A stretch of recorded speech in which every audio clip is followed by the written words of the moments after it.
تو شرط یہ ہے کہ آدمی سچے دل سے توبہ کر لے، اللہ کی طرف رجوع کر لے تو اللہ تعالیٰ سارے گناہ معاف فرما دیتی ہیں۔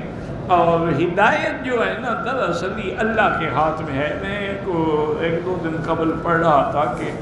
ملائیشیا میں ایک لڑکی نے لکھا کہ میں وہاں کے جو عیسائیوں کے بڑے بڑے پادری ہوتے ہیں نا ان کے گھرانے میں پیدا ہوئی، اور ہمارا گھرانہ جو ہے وہ عیسائیت کے اعتبار سے بڑا مذہبی سمجھا جاتا تھا، اور مجھے بچپن سے ہی یعنی وہ لے جاتے تھے چرچ میں بھی اپنے ساتھ لے جاتے تھے اتوار کے دن سروس کے لیے، تو میرے دماغ میں بھی وہ باتیں جو تھیں، لیکن مجھے تکلیف ہوتی تھی، سمجھ نہیں آتی تھی بات، بس میں ان کے حکم پر چلی جاتی تھی۔ پھر میں نے سکول میں گئی، جب میں مدرسے میں گئی تو مدرسے میں ہر قسم کی لڑکیاں تھیں، یہودی بھی تھیں، نصرانی بھی تھیں، مسلمان بھی تھیں، ہم بھی ایک دوسرے کی سہیلیاں بن گئے۔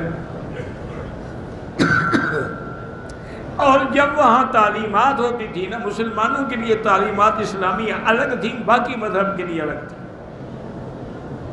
تو ہماری ٹیچر جو آ کے ہمیں تعلیمات دیتی تھی نا، مجھے اپیل بھی کرتی تھی اس کی بات، میرا دل کرتا تھا کہ میں مسلمان لڑکیوں کے ساتھ جا کے ان کی تعلیمات کو دیکھوں۔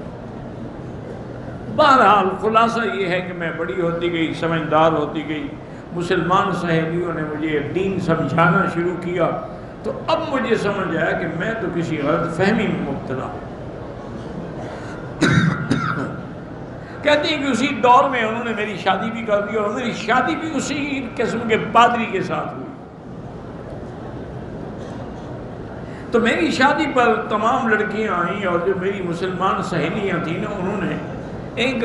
باکس میں بند کی ہوئی چیز آ کے پیش کی کہ ہم نے تمہارے لیے شادی کا گفٹ ہے،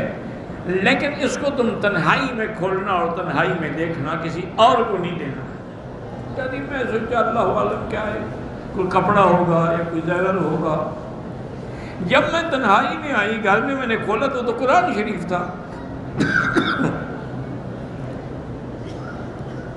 اور قرآن شریف انگریزی ترجمے کے ساتھ تھا۔ میں نے جو ایسے کھولا نا تو فوراً آیت بھی یہی کھلی کہ ان مثل عیسیٰ عند اللہ کمثل آدم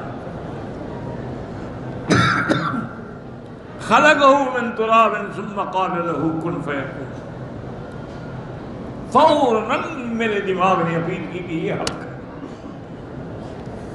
یہ کیا ہے کہ عیسیٰ علیہ السلام خدا کا بیٹا ہو گیا، تو پھر آدم کس کا بیٹا ہے؟ تو یہ چیزیں تو مجھے جب فیملی والے گھر میں نہ ہوتے تو میں قرآن پڑھتی تھی، جتنا مجھے سمجھ آ سکتا تھا آتا رہا۔ آخر انجام یہ ہوا کہ میں نے اسلام قبول کر لیا، اور پورا خاندان میرے خلاف کھڑا ہو گیا۔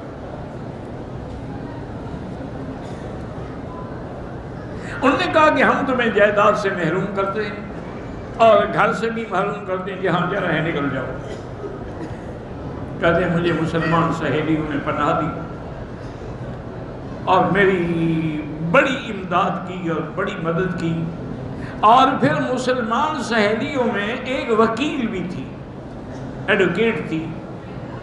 وہ بیرسٹری کا کورس کر رہی تھی۔ اس نے کہا میں تمہارا کیس لڑوں گی، یہ تمہیں جائیداد سے محروم نہیں کر سکتے، ہر کسی کو مذہب اختیار کرنے کا حق ہے، تم نے کون سا جرم کیا ہے کہ تمہیں جائیداد سے محروم کر دیا جائے؟ تو اس طرح اللہ نے مجھے اسلام نصیب کیا، اور پھر ایک مسلمان عالم سے میری شادی ہو گئی، تو اللہ نے میری دین اور دنیا اور وہ فیصلہ بھی میرے حق میں ہو گیا۔ تو جب اللہ ہدایت دیتے ہیں نا جی، راستے خود بخود کھول دیتے ہیں،